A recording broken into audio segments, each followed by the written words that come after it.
La dernière fois que vous m'avez filmé, la situation s'était vraiment dégradée dans le quartier d'Aboudis de Jérusalem. On y blessait des hommes.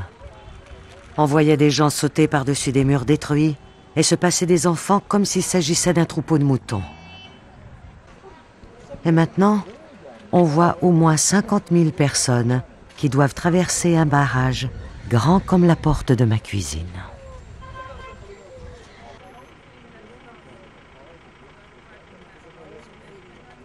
What country is Israel occupying? What country are they occupying, you behemoths? They're occupying Israel. Shoman and Yehuda is Israel. Go back to America. I live here. You live with them, entitled to their opinion.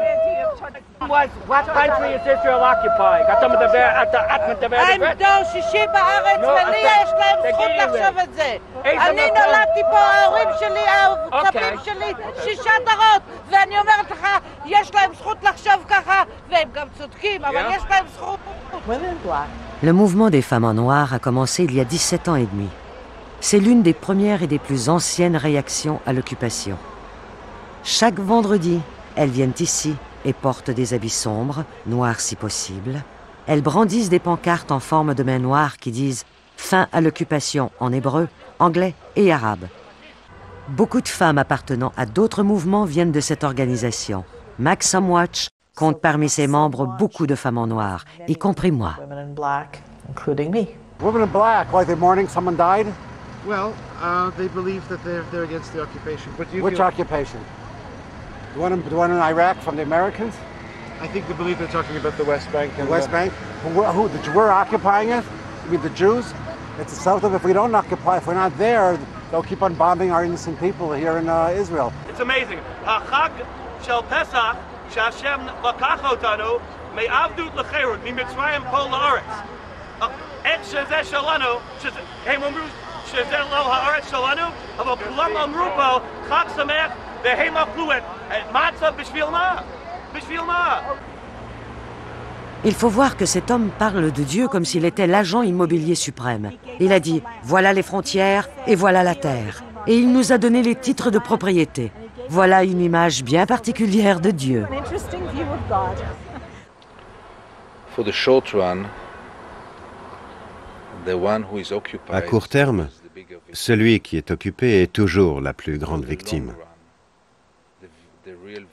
Mais à long terme, la vraie victime, c'est l'occupant. Parce que sa société est de plus en plus corrompue et de plus en plus immorale. more and more immoral.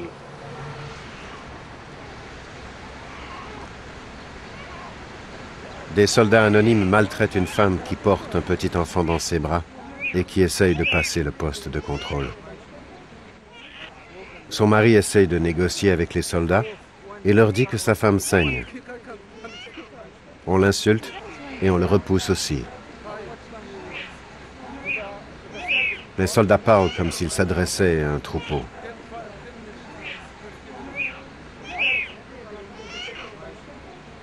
Personne ne pourra échapper à la responsabilité collective.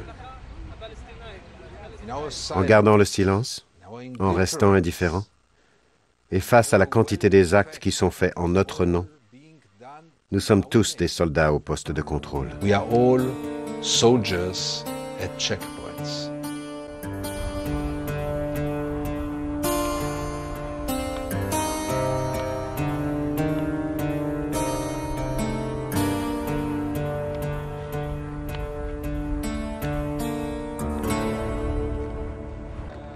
Did you see the woman limping out, leaning on a friend?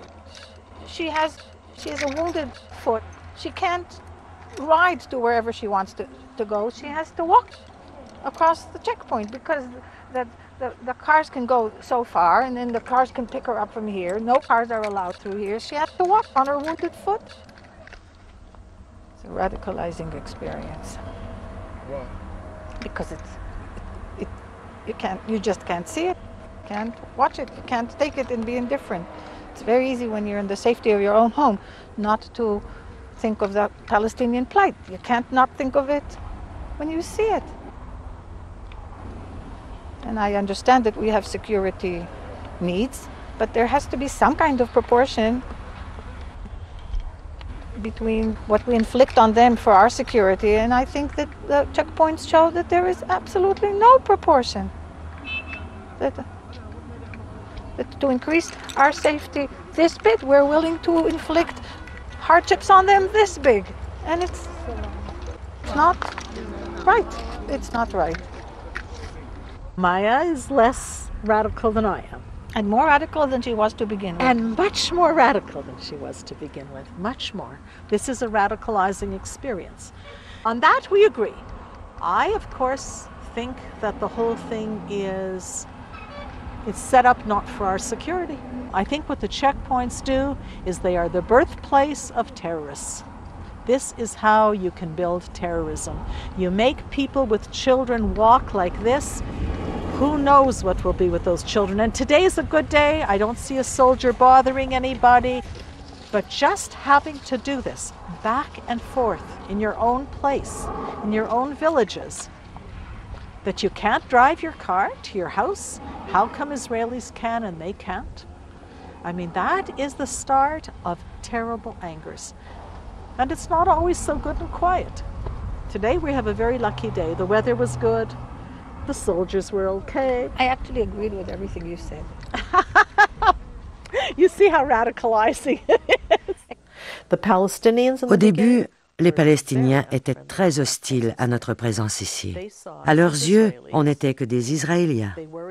Ils pensaient qu'on était de Shin Bet, des services secrets, de la police ou de l'armée en tenue de civil. Ils se méfiaient vraiment beaucoup de nous. Plus d'une fois, on m'a dit « On ne veut pas de votre présence, de votre aide. Allez-vous-en. On ne veut pas vous voir ici. » Avec le temps, ça a changé. With time, that's changed. وكالكيلا شلحوتي الشقيم باش في العصوت التمنوت بلوت لان الا بكالكيلا عين بكل ازور וזה חפניה יש לך. זה הנה יש שניים, יש אחד בשביל הראש, אחד בשביל הבנתי. אני מכפר חבלה. כן, ושלחו אותו לשכם. לשכם. אוקיי. הבנתי. וניסית לעבור? ניסית לעבור חדש פעמים. לא נתנו לי, כן. חוץ מזה, זה דחוף يعني. الدكتور אמר לי אל תישאר דקה אחת.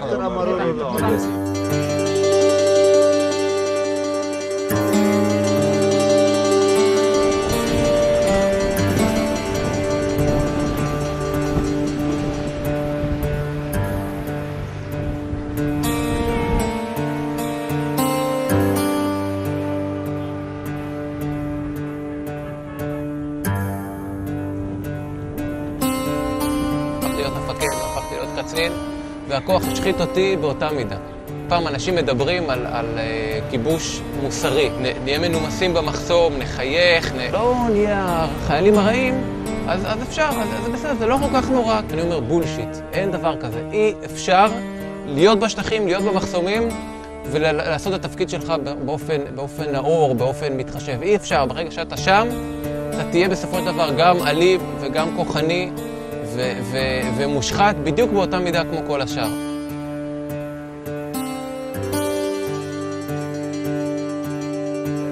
Les postes de contrôle rendent les Palestiniens soumis. Si on ne veut pas avoir d'histoire et passer le poste, alors il faut baisser les yeux et présenter ses papiers. Peu importe ce que le soldat dit, il ne faut pas parler et espérer qu'on va passer. Part of the reason Une des raisons pour lesquelles je pense que je suis utile au poste de contrôle est qu'il me voit avec mes cheveux blancs et qu'il m'appelle Doda. Parce qu'il me considère comme une tante ou une grand-mère. Je suis la représentation même de la femme juive ashkénaze. On ne peut pas être plus typé que moi. Je pense qu'ils essayent de ne pas faire ce que leur tante ou leur grand-mère ne voudrait pas voir. C'est une histoire très triste que j'ai vue de mes propres yeux. Des Palestiniens attendaient qu'on leur rende les papiers qu'ils avaient remis aux soldats. Les soldats les ont appelés par 3 ou 4 comme d'habitude. Et alors, ils ont tous récupéré leur passeport et un homme a dit « Attendez, le visa qui m'autorise à travailler a disparu. » Et alors, les soldats ont dit, « Qu'est-ce qu'il y a? Qui a perdu son permis ?» Tout le monde cherche. Alors une femme soldat a dit, le sourire aux lèvres et un sourire très coquet, « Peut-être que je l'ai ici. » Elle est allée sur le côté, elle a mis sa main dans la poche de son pantalon, elle a sorti le permis de travail et lui a rendu. C'était une petite plaisanterie. S'il ne l'avait pas vu, il aurait eu des problèmes. Je trouve ça cruel. Et c'est triste qu'une jeune femme juive agisse comme ça. Elle savait ce que je pensais et elle m'a dit, « Vous n'aimez pas la façon dont je parle? Vous savez quoi? Je suis juive autant que vous. » I'm as good a Jew as you.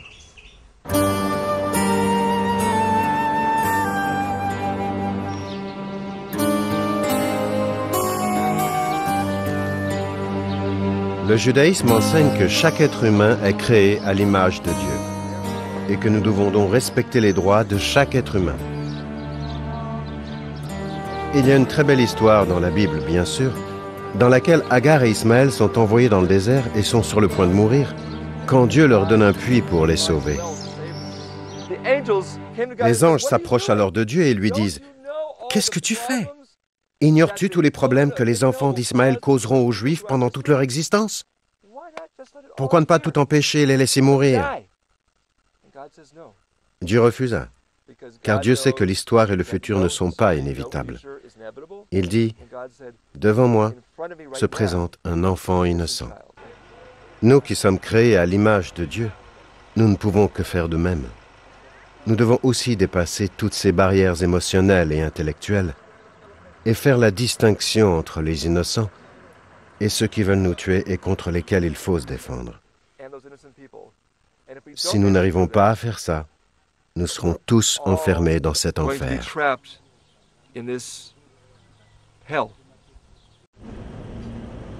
זה אני שמסרב להמשיך בשגרה ולאטום את אוזניי, את עיניי ואת ליבי למתרחש אצל שכניי הפלסטינים.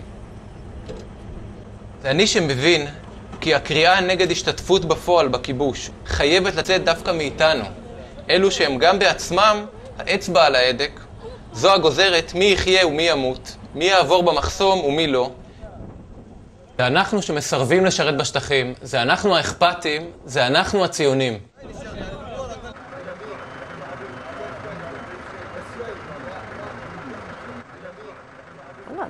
Je ne suis pas là pour convertir les soldats. Je suis là pour m'assurer que quelqu'un protège ceux sans protection. C'est pour ça que je suis là. Et actuellement en Israël, ceux sans protection, ce sont les Palestiniens.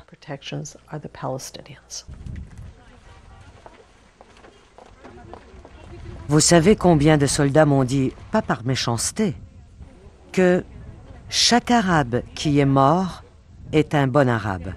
Il faut qu'on se débarrasse d'eux complètement. Ils me disent ça pour essayer de m'expliquer pourquoi ils agissent comme ça.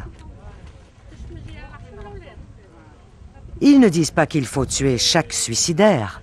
Ils disent chaque Arabe. C'est méprisable et cruel. Je crois que c'est le résultat de l'occupation, de la cruauté envers les autres. On ne peut pas changer d'attitude constamment et dire « on est gentil dans ce cas et odieux dans d'autres ». Soit on est quelqu'un de sensible, soit on ne l'est pas. Avant, on était sensible et il faut qu'on le redevienne.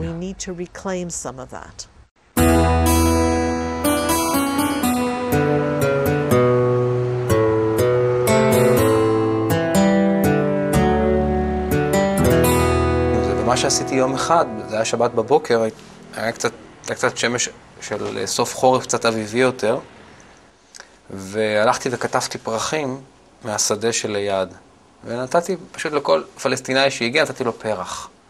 והתגובות היו מדהימות, זה היה אלם אדיר, גם כאלה שלא יכולתי להכניס, שהיה כבר יותר מדי, אז אמרתי לו, סליחה, אני לא יכול, אבל רציתי שהוא יפגוש אנושיות, רציתי שהוא יראה שאנחנו בצד השני שיש איזושהי תקווה, כי אחרת המצב הוא אבוד לחלוטין.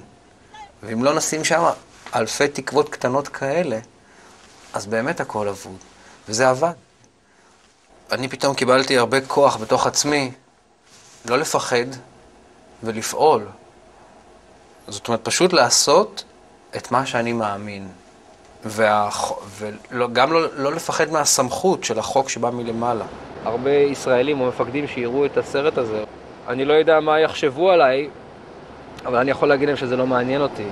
כי מה שמעניין אותי זאת מידת האנושיות שאני יכול להפעיל כאדם בשטח.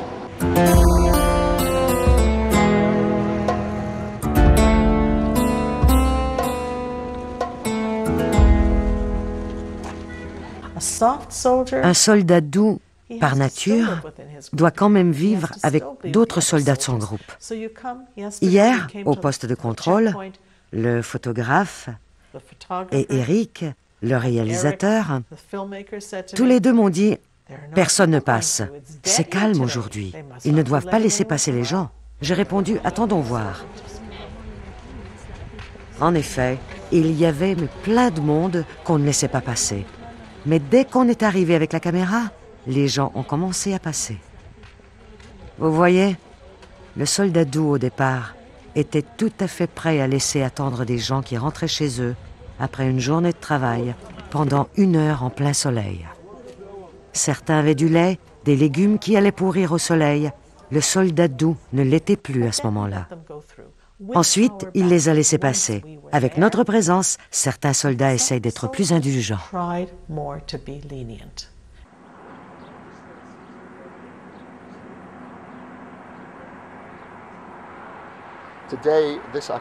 Aujourd'hui, cette occupation est imposée de manière unilatérale. Nous avons de nouveau des postes de contrôle parce que les Israéliens considèrent qu'ils sont en danger. Avant, comme d'autres, j'avais de l'estime et de la sympathie pour les organismes comme Maximum Watch. Aujourd'hui, je les trouve pitoyables.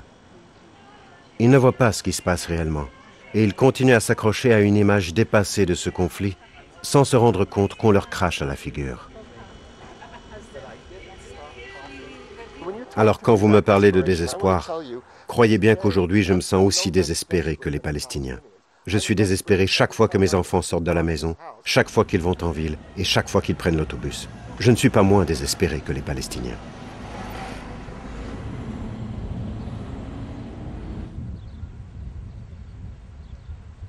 Le mur fait 8 pieds. Non, plus. 8 mètres de haut. Un ami m'a dit aujourd'hui que c'est plus haut que l'ancien mur de Berlin. Et ce mur va nous couper des merveilleuses collines de Judée. Et il va enfermer les Palestiniens dans une zone restreinte, parce qu'ils seront écartés de tout. Ils ne peuvent pas se déplacer et n'ont plus d'issue.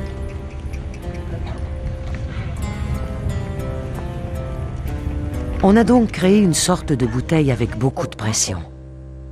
Cette bouteille est pleine de gens qui ne peuvent pas travailler ni se déplacer. Ils ne peuvent même pas se déplacer et travailler dans leur propre bouteille.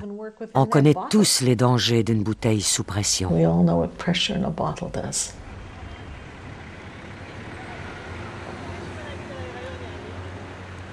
C'était le jour de mon anniversaire. J'avançais vers le canyon toute contente, sans arrière-pensée, à penser plutôt quelle couleur prendre les fleurs et comment les arranger dans les pots et combien de fleurs prendre. J'avais vraiment des idées tout à fait hors de ce que la réalité allait me montrer. Et je rentre au canyon, là devant le canyon, dans l'entrée du canyon. Tout d'un coup, une explosion énorme, une explosion que... Ce que j'ai vu, on ne peut pas s'imaginer. C'est une chose que l'on ne s'imagine pas. C'est une chose que l'on ne peut pas décrire. Vous voyez devant vous une personne qui du feu et de l'enfer, c'est plus que l'enfer. Il n'y a pas de parole qui peut décrire ça. Le feu qui se me brûlait partout. les bouts de vitres et de fer et de clous qui me rentraient dans le corps sans avoir la possibilité de pouvoir me protéger, de pouvoir bouger, de pouvoir faire quelque chose. Le sang me coulait sur les yeux, sur la figure. Je brûlais sans pouvoir bouger et je ne pouvais rien faire, rien faire. Je n'avais une haine contre personne. Maintenant, je les déteste. Maintenant, j'ai une haine contre eux. Maintenant, je ne les supporte plus. Je ne veux avoir aucun contact avec eux. C'est tout. Eux de là-bas et nous d'ici. C'est tout. Il y a une frontière et c'est tout.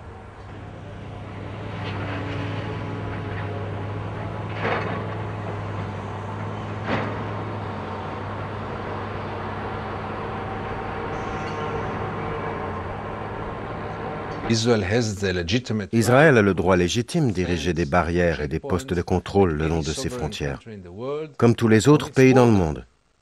Mais pourquoi le faire à l'intérieur de ses propres terres? Pourquoi couper des vies en deux? Israël essaie de démontrer par la force que tout ça est à nous, rien qu'à nous, et pour toujours.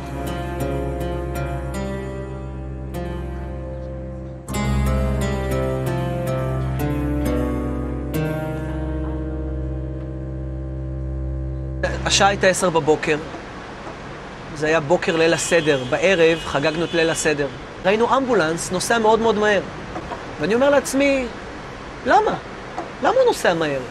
אם הוא נוסע מהר ויש לו בפנים חולה, שידליק סירנה. כשעצרנו אותו, ירד הרופא, ואומר, I'm a doctor. אוקיי, בבקשה, בסדר גמור.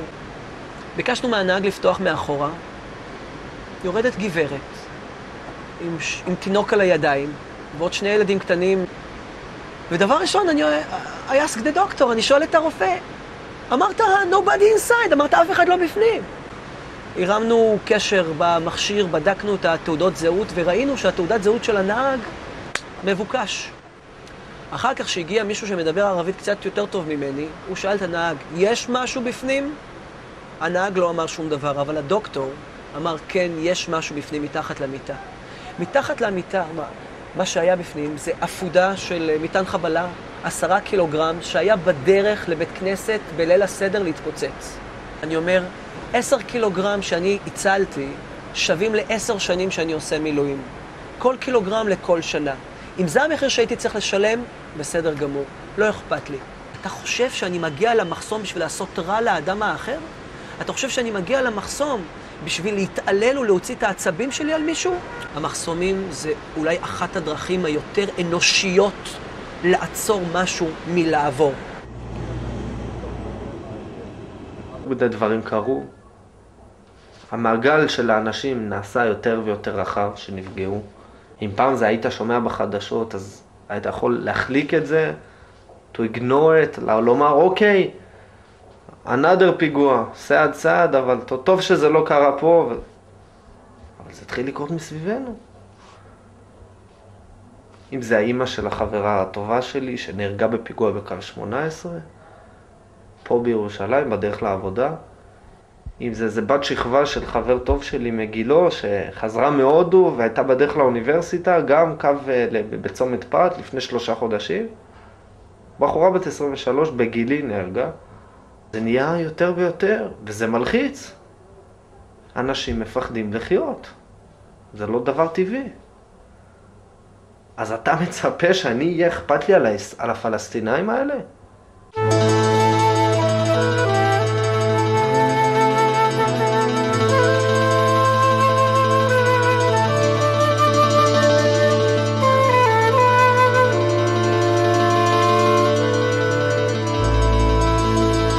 שלחתי את אשתי לשכם באמבולנס לבית חולים פרטי שם בשביל ללדת. גילו שלא יעזור, חייבים לעשות לה ניתוח קיסרי. ואמרו לי, תשמע, זה עולה לך סכום של כסף, שלא היה לי הסכום הזה. אמרתי להם, בסדר, מחר אני אביא לכם. בחזרה הגעתי למחסום בשרה, נפגשתי עם החיילים שם, שאלו אותי לאן, אמרתי להם לשכם. אמרו, אין עוצר שם. אמרתי להם, אני יודע, אבל אני לא הולך לטייל שם. אשתי שוכבת בבית חולים שם, ועשתה ניתוח. הייתי בפחד שפתאום יורה עליי כדור. אז אני הסתובבתי, אני אומר לו, מה זה? זה הכבוד מה שאתה נותן לי?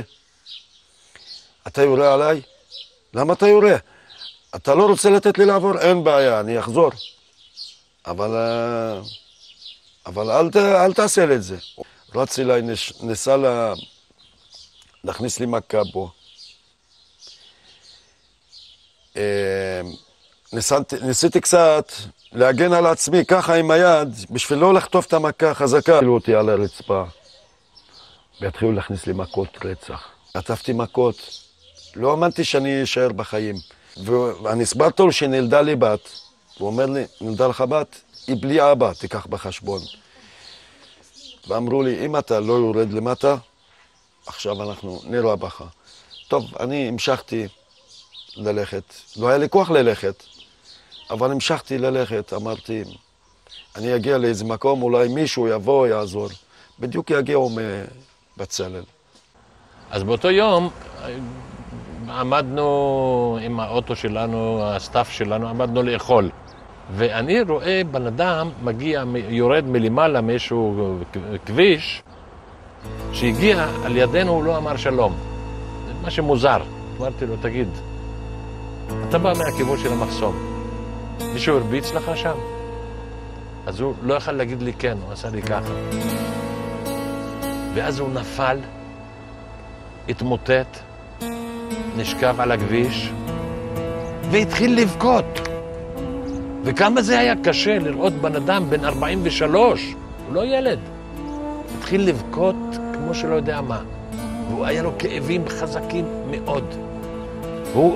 אני חושב שהוא יותר בכה מההשפלה, יותר מאשר מהכאבים הפיזיים שהיו לו. לא חשוב שאחר כך התברר שהיה לו שבר בצלע אחת, באמת היה לו כאבים.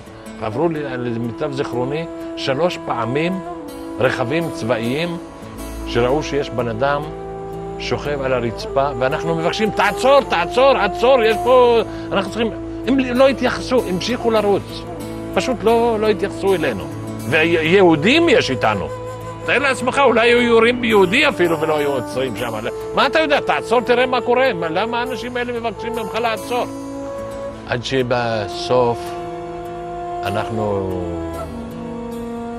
הזמנו, האמבולנס הפלסטיני בא, חבש אותו והעלה אותו על האוטו ולקח אותו לבית חולים בשכם. הבן אדם הזה, נזם א-שייח, לא היה בדרך למדינת ישראל, היה עם הגב למדינת ישראל, היה עם הפנים לשכם, לבית החולים, לבקר את אשתו. אני לא יודע במה אני אשם. או שאני אשם בגלל שאני ערבי, או לא יודע, קשה להבין את המצב הזה. מה אני אגיד לך? הרגשה על הבנים. זה מקרה כזה, אני לא אוהב לזכור אותו. אני כמעט לא האמנתי שאני אחזור בחיים. זה מה היה? אגיד לך את האמת. פעם הייתי מגיע למחסום מחייך אפילו, אתה מבין? היום אין, אני מגיע רציני. אתה מבין? זה פשוט... אולי אם אני מדבר עם מישהו ואני מחייך לו, מאיפה אני יודע? הוא אומר לי, מה אתה מחייך? אולי יבוא ירביץ לי. זה כבר קרה, נכון?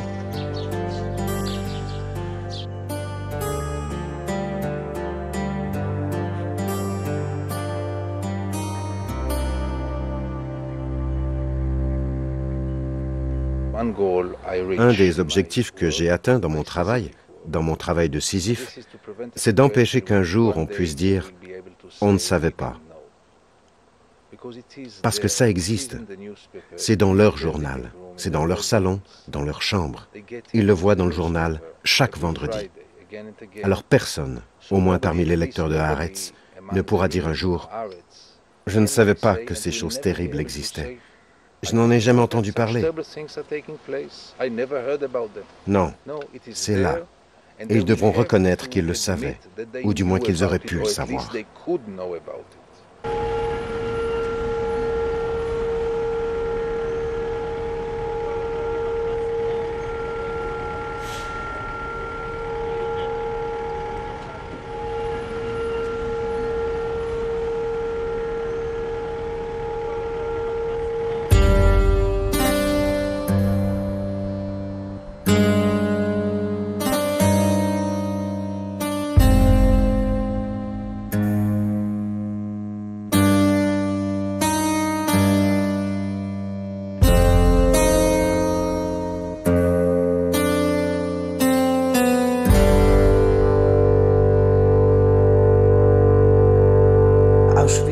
נותנת לגיטימיות, עושה לגיטימיות לכיבוש, משום שנעשה באופן מתמיד, נעשית השוואה בין הנאצים לבין האויבים העכשוויים שלנו, כלומר לבין הערבים, במקרה הנוכחי לבין הפלסטינים. השוואה בין היטלר לבין ערפאת וכיוצא בזה, השוואה שהיא כמובן מופרכת, מגוחכת, אין לה בכלל על מה לסמוך, והיא גם משבשת לגמרי את תפיסת המציאות שלנו.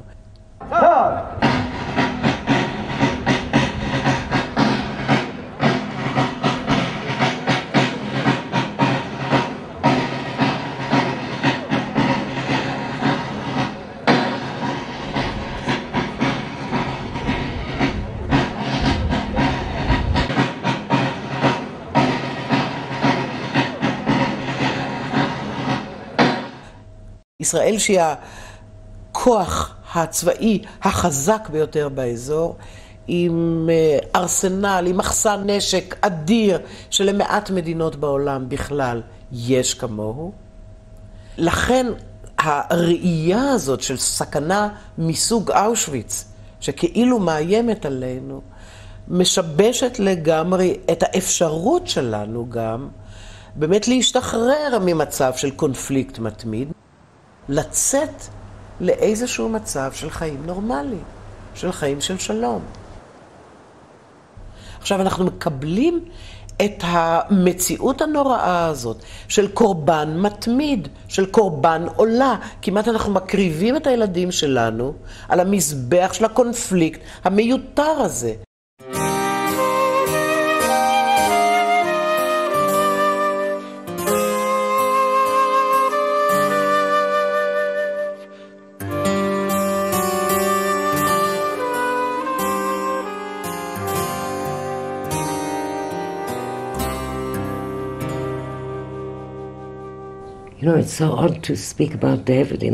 Vous savez, ça fait bizarre de parler de David au passé. David était mon enfant chéri.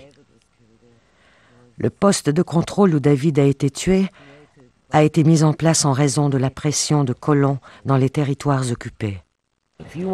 Si vous voulez vivre dans les territoires occupés, dans un asile de fous, dans une caravane ou sur une montagne parce que vous croyez en un grand Israël, ça peut se comprendre.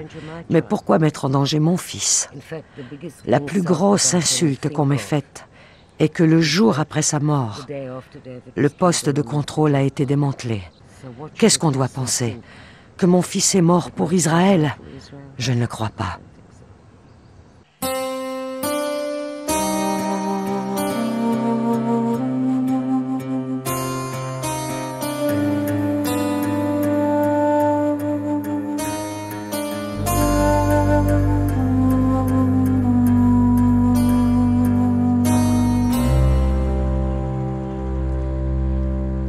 Je comprends qu'Israël ait eu peur qu'encore une fois, nous subissions l'occupation, nous les pauvres, les malchanceux, nous qui étions vertueux, mais qui sommes quand même morts. Le prix qu'on a payé et qu'on s'est endurci et qu'on a appris à faire aux autres ce qu'on nous a fait. Je pense que ça prendra du temps pour que l'on mette tout ça derrière nous.